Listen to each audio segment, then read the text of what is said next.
సరే మనము గత క్లాస్లో మన వనపర్తి ప్రాంతంలో నివసించినటువంటి కవిగారిని తెలుసుకుంటున్నాం కదా. అంటే వనపర్తి సంస్థానాధీశ దగ్గర ఉన్నటువంటి కవి మానవల్లి రామకృష్ణ కవి. ఇతను మద్రాసు రాష్ట్రంలో 1866 సంవత్సరంలో జన్మించారు. మానవల్లి గారు 1866 సంవత్సరంలో మద్రాసు రాష్ట్రంలో వీరు జన్మించారు. వీరు ఒక వ్యక్తిగా కాకుండా ఒక సంస్థగా పనిచేసినటువంటి వారు మానవల్లి గారు. అసాధారణమైనటువంటి ధారణా శక్తితో వీరు 8 భాషలు కూడా నేర్చుకున్నారు. ఒక భాష కాదు, 8 భాషలు నేర్చుకున్నారు. వీరు మరి మన వనపర్తి రాజావారి దగ్గర పనిచేసే సమయంలో వీరు ఎన్నో కావ్యాలన్నీ కూడా మనకు పరిశోధన చేసి పరిష్కరించారని చెప్పుకున్నాం కదా. అయితే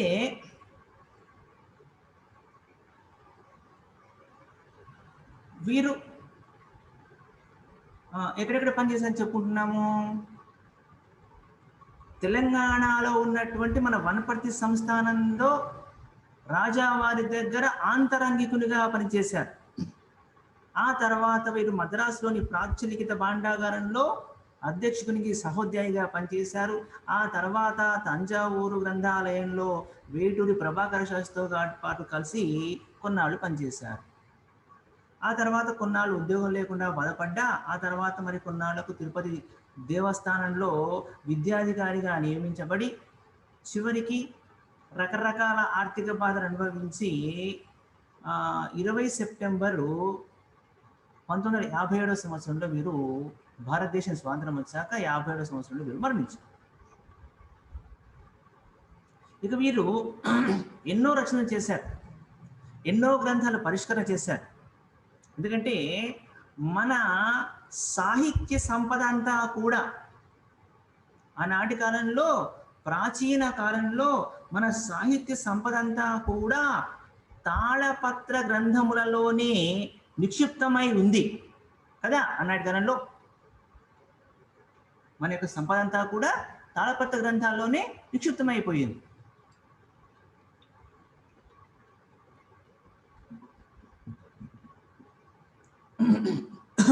ఆ విషయాన్ని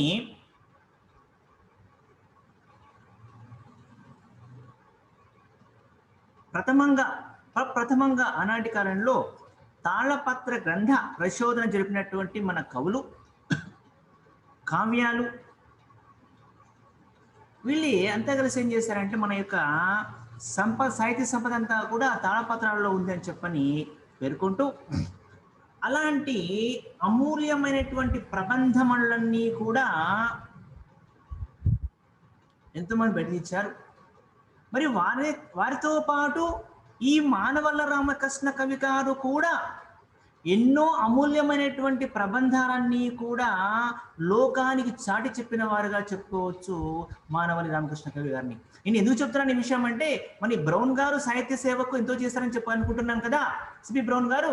మరి బ్రౌన్ గారు ఆనాటి కాలంలో మనకు సేవ చేశారు. అంటే మొట్టమొదట ప్రాచీన తాళపత్ర గ్రంథాలన్నీ వాటిని ముద్రణ చేసి లోకానికి అందించినటువంటి వారు మనకు మొట్టమొదటి వారు బ్రౌన్ మహాశయుడు అన్నట్టయితే, ఆ తర్వాత ఆ పరంపరలో మరి ఆ ప్రాంతంలో ఉన్నాయి వారు చేశారు.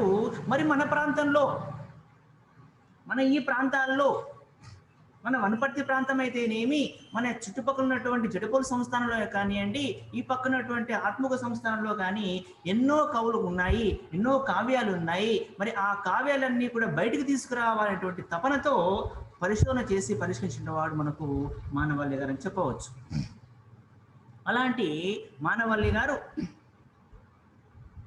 1912 సంవత్సరంలో విస్మృత కవులు అనే శీర్షికతో వీరు ప్రాచీన గ్రంథాలను బయట తీసుకొచ్చారు. వాటిల్లో చూసినట్టయితే మొట్టమొదటిది క్రీడాభిరామం, నన్నచోడు రాసినటువంటి కుమార సంభవ కావ్యం, నీతి శాస్త్ర ముక్తావళి, ప్రబంధమణి భూషణము, త్రిపురాంత కోదాహరణము, శ్రీరంగ మహత్యము, రఘునాథ రామాయణము, సాంభోపాఖ్యానము, సకల నీతి సమ్మతము లాంటి ఒక 15 దాకా రచనలన్నీ కూడా వీరు వెలుగులోకి తీసుకొచ్చినటువంటి ఖ్యాతి మన మానవల్లి రామకృష్ణ కవి గారిదే. అంటే మన వనపర్తి సంస్థానంలో పనిచేసినటువంటి మానవల్లి రామకృష్ణ కవి గారే ఇలాంటి ఒక 15 కావ్యాలను వీరు బయటికి తీసుకొచ్చారు, వాటిని పరిష్కరణ చేశారు. పరిష్కరణ చేయడం ఒకటే కాకుండా వాటిని మనకు అందించడానికి ఈనాడు మనకు లభ్యమవుతున్నాయంటే, ఈ కావ్యాలు లభ్యమవుతున్నాయంటే వాటికి ప్రధాన కారకులు మనకు మానవల్లి గారని చెప్పవచ్చు. ప్రత్యేకించి మన వనపర్తి సంస్థానంలో పనిచేసిన వారు అని చెప్పవచ్చు. ఇలా మరి వీటికి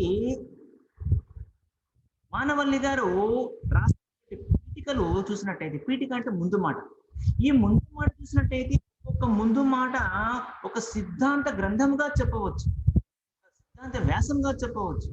సిద్ధాంత గ్రంథం అంటే ఒక పిహెచ్డి థీసిస్, అంత విస్తృతమైనటువంటి సమాచారాన్ని వీరు.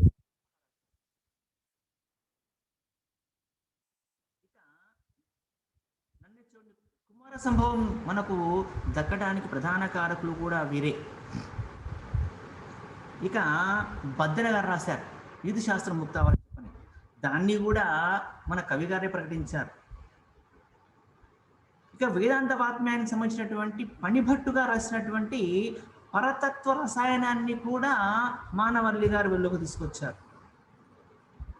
మురారి అనే అతను సంస్కృతంలో నాటకం రాశాడు. సంస్కృతం రాసినటువంటి అనర్ఘ రాఘవము అనేటువంటి నాటకాన్ని బిజ్జల తిమ్మభూపాలుడు, ఈ బిజ్జల తిమ్మభూపాలుడు ఎవరయ్యా అంటే మనకు ఇక్కడ ఉన్నటువంటి ప్రాగటూరు సంస్థానంలో ఉన్నటువంటి వాడు.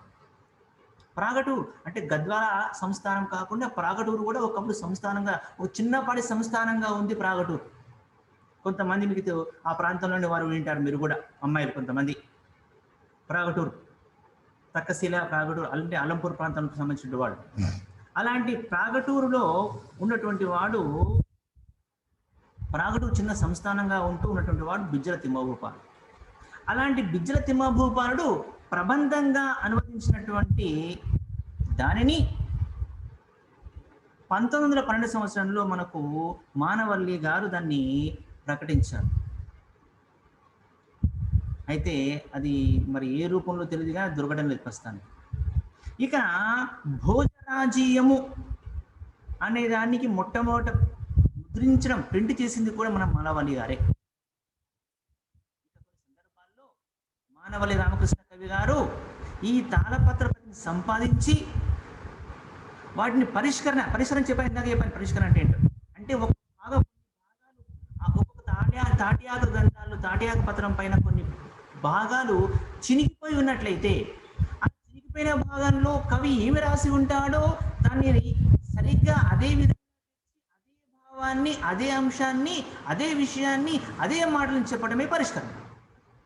అలాంటి పరిష్కరణ తను చేసి మరి దాన్ని పరిశీలన నిమిత్తం వీరసింగం గారికి పంపించాడు కూడా ఒకసారి.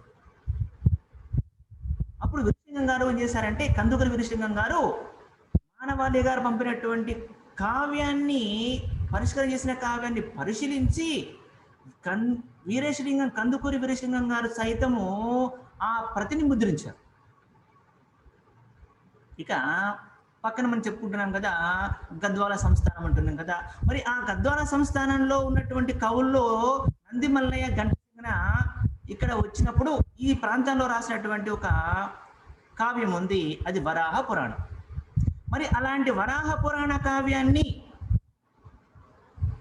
అవి ఎలా ఉన్నాయి ఆనాటి కాలంలో తాటి పత్రాలు కదా, తాళపత్రాలు కాబట్టి అలాంటి తాటి ఆకు పత్రాలని సేకరించి వాటిని పరిష్కరించి వాటిని కందుకూరి గారికి పంపిస్తే ఆ కందుకూరి వీరసింగం గారు వారి దగ్గర ఉన్నటువంటి చింతామణి అనేటువంటి ప్రింటింగ్ ప్రెస్లో, ముద్రణాలయంలో వారు దీన్ని 1904వ సంవత్సరంలో ప్రబంధమణి భూషణం,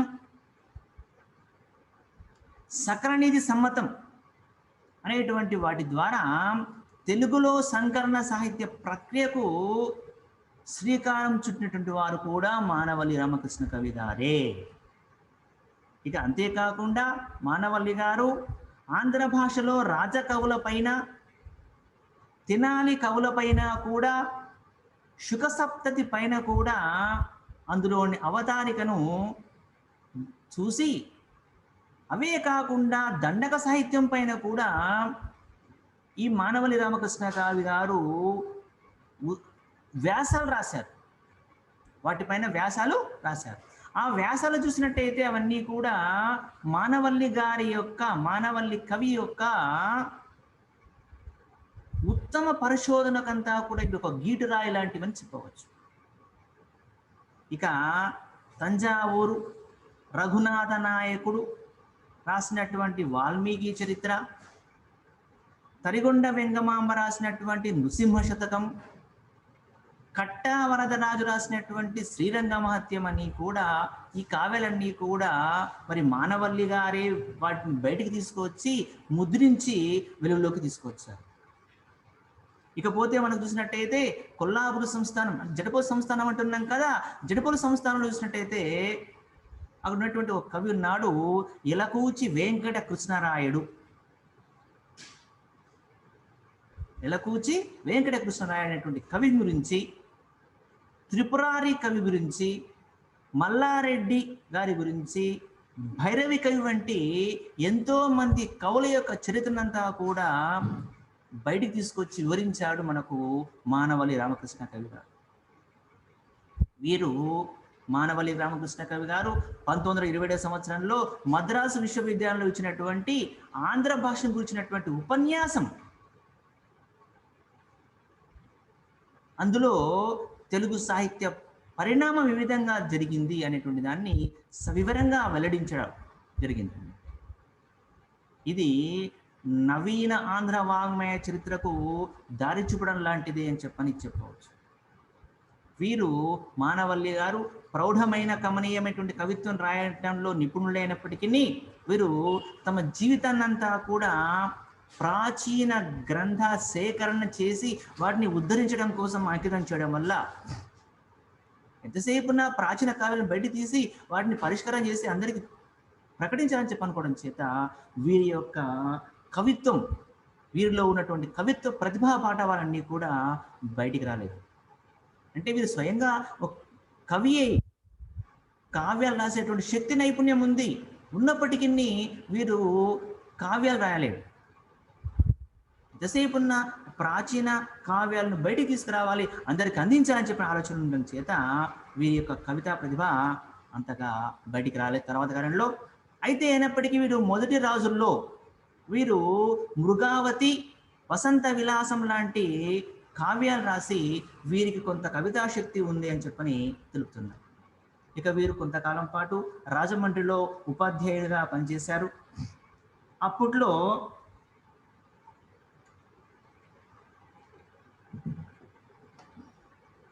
వీరు పాఠ్యపుస్తకంగా వత్సరాజ చరితం అనేటువంటి ఒక నవలను రాశారు 1920 సంవత్సరంలో.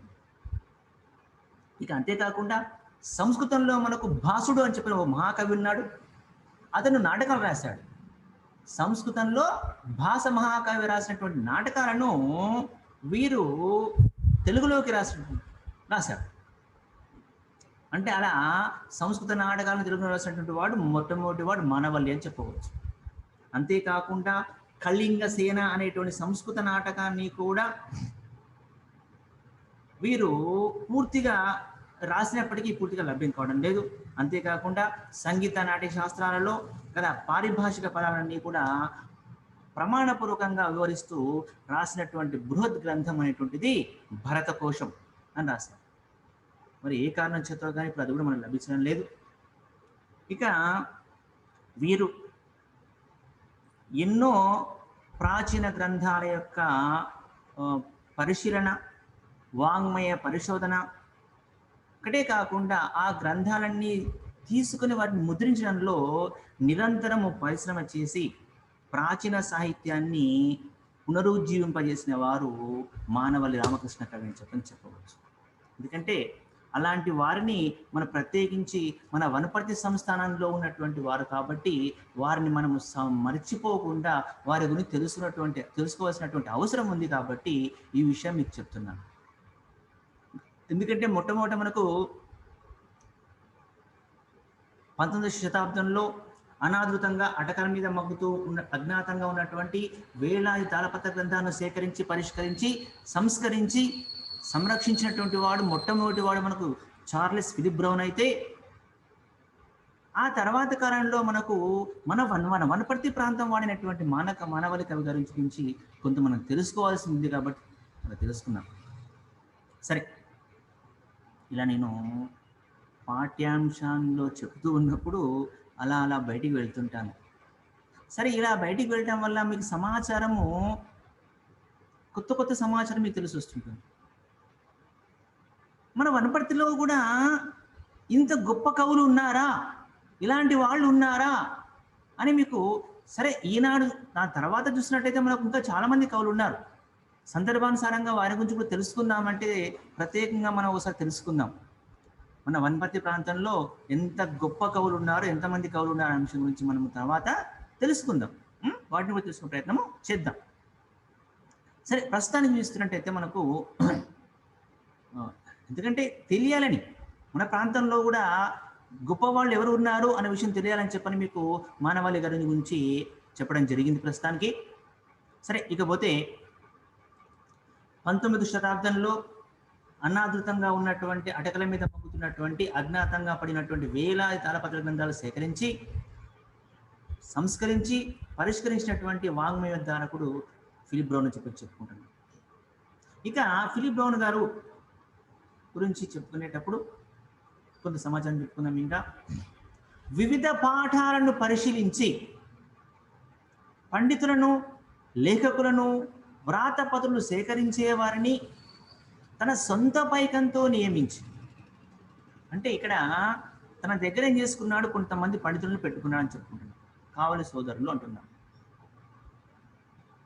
కావలి రామస్వామి, కావలి వెంకయ్య లాంటి వాళ్ళని తన దగ్గర పెట్టుకున్నాడు. వీరు ఉత్తమ కవులు, చక్కటి కవిత్వం ఉన్నటువంటి వాళ్ళు కాబట్టి వారిని తన దగ్గర పెట్టుకున్నాడు. ఇలా పండితులను పెట్టుకుని లేఖకులు అంటే మరి కవులు చెప్తున్నప్పుడు వాటిని కవి స్వయంగా రాసుకుంటూ పోవడం అనేది వీలు కాదు కాబట్టి రాయటం కోసం అంటూ కొంతమంది లేఖకులు పెట్టుకోవాలి. ఇప్పుడు ప్రాచీన కావ్యాలు మనం చెప్పుకున్నాం కదా, తాళపత్ర గ్రంథాలు ఉన్నాయి కాబట్టి వాటిని తీసుకొని వాటిని రాసేయడం కోసం కొంతమంది కావాలి, రాయడం కోసం కొంతమంది కావాలి కదా, పేపర్లపై రాయడం కోసం అవసరం కాబట్టి అలా కొంతమంది రాయటానికి లేఖకులను పెట్టుకున్నారు. పండితులేమో ఆ ప్రాంతంలో అంటే ఆ యొక్క కావ్యంలో విరిగిపోయినటువంటి భాగాలు ఏమైతే ఉన్నాయో వాటిని ఆలోచించి ఆలోచించి అక్కడ ఏమైతే ఉండాలో వాటిని చెప్పడం కోసము పండితులు ఉన్నారు. అలా పండితులను పెట్టుకున్నాడు. రాయటం కోసము అంటే తాళపత్ర గ్రంథాలను రాయటం కోసము లేఖకులను పెట్టుకున్నాడు. మరి ఈ తాళపత్ర ప్రతులు ఉంటాయి కదా, మరి వాటిని సేకరించాలి. మరి సేకరణ కోసం మనం కూడా కొంతమంది పెట్టుకున్నాడు. అలాంటి వారిని అందరినీ కూడా అంటే పండితులకు, రాసేటువంటి లేఖకులకు, ఈ కావ్యాలు సేకరించిన వారి కోసం కూడా వారు ప్రత్యేకంగా తన యొక్క సొంత పైకంతో, తన ఉద్యోగంలో వచ్చేటువంటి డబ్బుతో, ఇలా సొంతంగా తన డబ్బులతో వారిని నియమించుకున్నారు. నియమించుకొని ఈ కవులు పండితులు రాసినటువంటి పాఠ్యాంతరాలు ఉంటాయి కదా, మరి ఆ పాఠ్యాంతరాలను చూసి వారితో చర్చించి అందులో ఉన్నటువంటి వైరుధ్యాలు ఒకవేళ అందులో సరిగ్గా ఉన్నాయా లేవా చర్చించేటప్పుడు, సరిగా లేకపోతే మరి అలా కాకుండా ఇలా ఉండవచ్చునేమో చూడండి అని చెప్పని ఇలాంటి వైరుధ్యాలన్నీ కూడా సరిచేస్తూ పరిష్కరింపచేస్తూ పద్యాల యొక్క సంఖ్యలను, ఆ పద్యాలన్నీ తీసుకొని మనకు ఒక్కొక్క భాగాలు కావాలి, ఆశ్వాసాలు కావాలి కాబట్టి అలా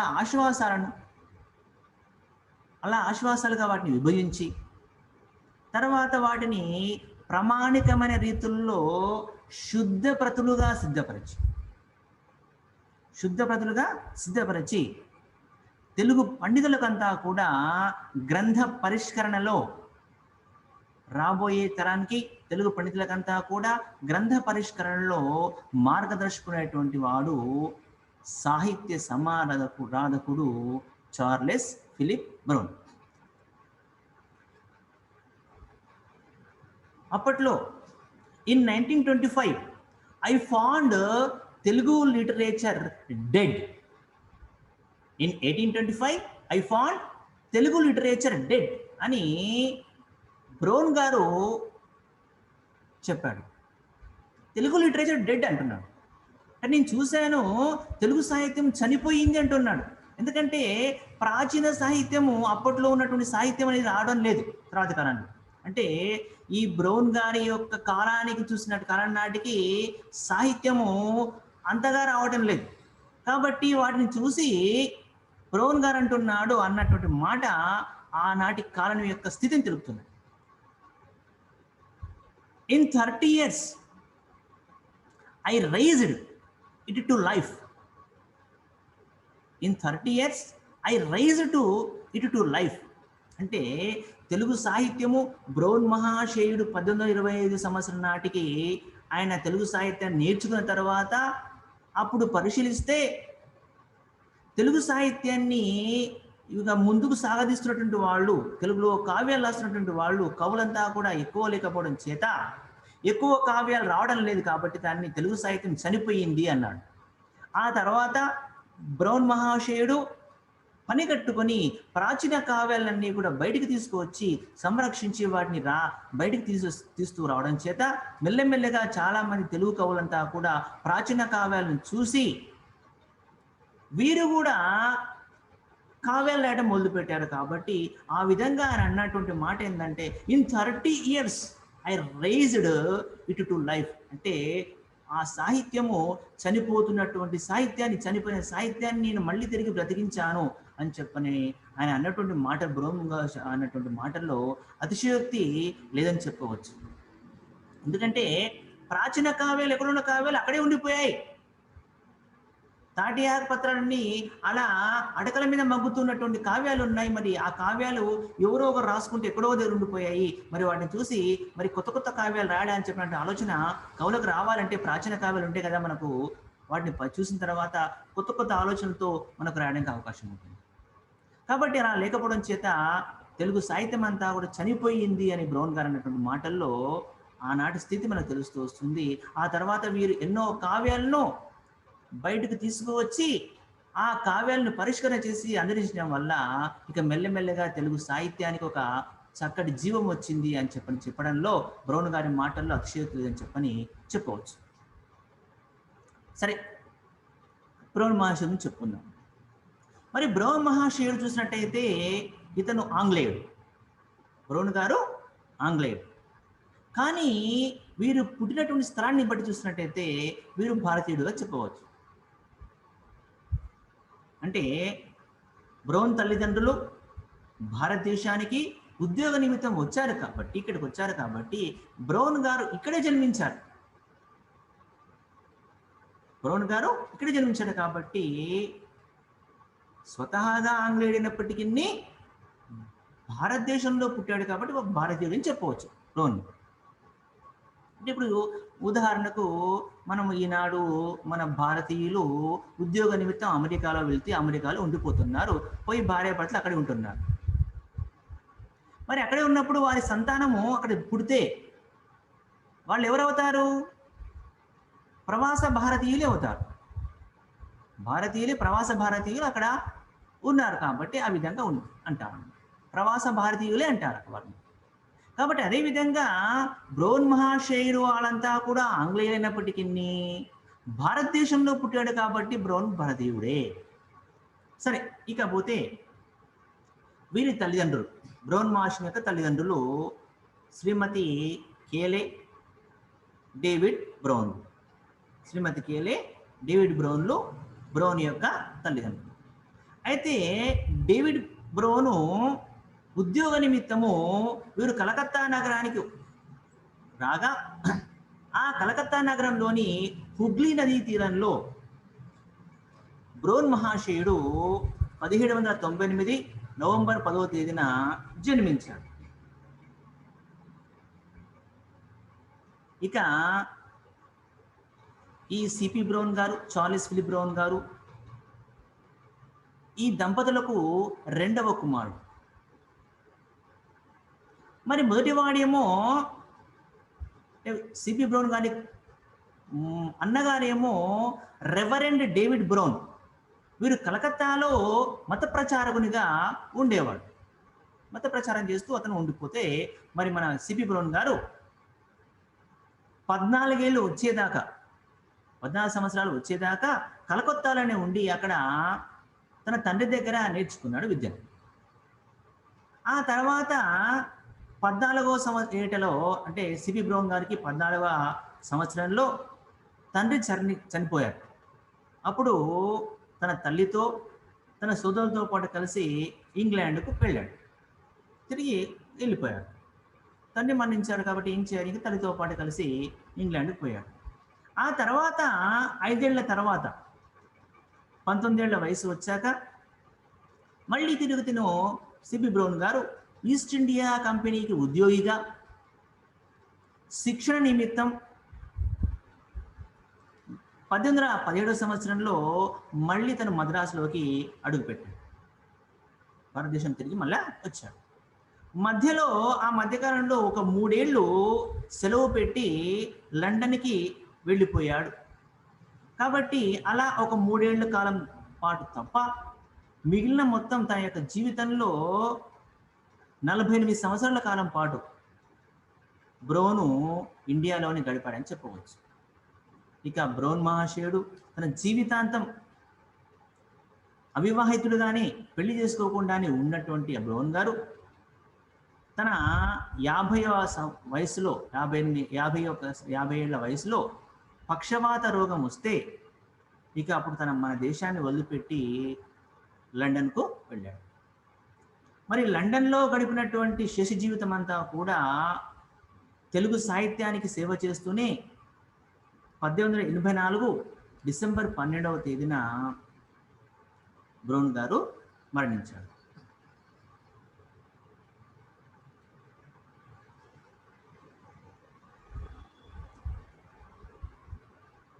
ఇక వీరు 1817 సంవత్సరంలో శిక్షణ కోసము మద్రాసులోని ఫోర్ట్ సెయింట్ జార్జ్లో చేరే వరకు వీరికి తెలుగులో తెలుగు భాష ఒకటి ఉంది అని చెప్పని అతనికి తెలియదు. ఇక ఇతను మద్రాసులోని ఫోర్ట్ సెయింట్ జార్జ్ కాలేజీలో శిక్షణ పొందే వారంతా కూడా విధిగా ఆనాటి కాలంలో 2 భారతీయ భాషలు నేర్చుకోవాలని ఒక నియమం ఉండేది. ఎందుకంటే వీరు ఉద్యోగ నిమిత్తము ఏ ప్రాంతానికైనా ఉద్యోగం పంపిస్తారు కాబట్టి వీరు ఏ భాష నేర్చుకుంటారో ఆ నేర్చుకున్న భాష ప్రాంతంలో వీరిని ఉద్యోగ నిమిత్తము నియమించేవాడు. కాబట్టి ఆ సమయంలో బ్రౌన్ మహాశయుడు ఇక నేర్చుకోవాలి ఆలోచించి తెలుగు, మరాఠీ భాష నేర్చుకుంటా అని చెప్పని నిర్ణయించుకున్నాడు. అలా నిర్ణయించుకొని వెలగపూడి కోదండరామ పంతులు అనేటువంటి అతని దగ్గర తెలుగు భాష అక్షరాలు నేర్చుకున్నాడు. ఆ తర్వాత 3 ఏళ్ళు శిక్షణ పొందిన తర్వాత ఉద్యోగులను ఉద్దేశించి మాట్లాడుతూ అప్పటి మద్రాసు రాష్ట్ర గవర్నర్ థామస్ మన్రో అనే అతను ఏ ప్రభుత్వానికైనా ప్రజల యొక్క సద్భావం అనేటువంటిది అవసరం కాబట్టి మరి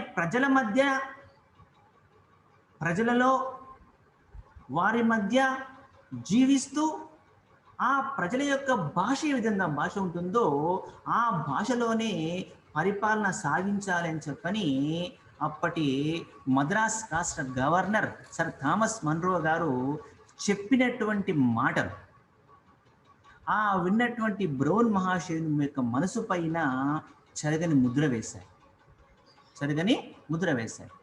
కాబట్టి అలా బ్రౌన్ మహాశయుడు తెలుగు భాష, మరాఠీ భాష నేర్చుకున్న తర్వాత వాటిపైన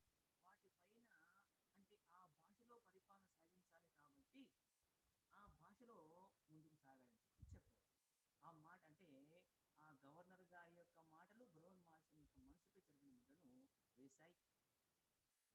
ఆ తర్వాత బ్రౌన్ గారు 1820 ఆగస్టులో కడప జిల్లా కలెక్టరేటుకు రెండవ అసిస్టెంట్గా ఉద్యోగ జీవితం ప్రారంభం చేశారు.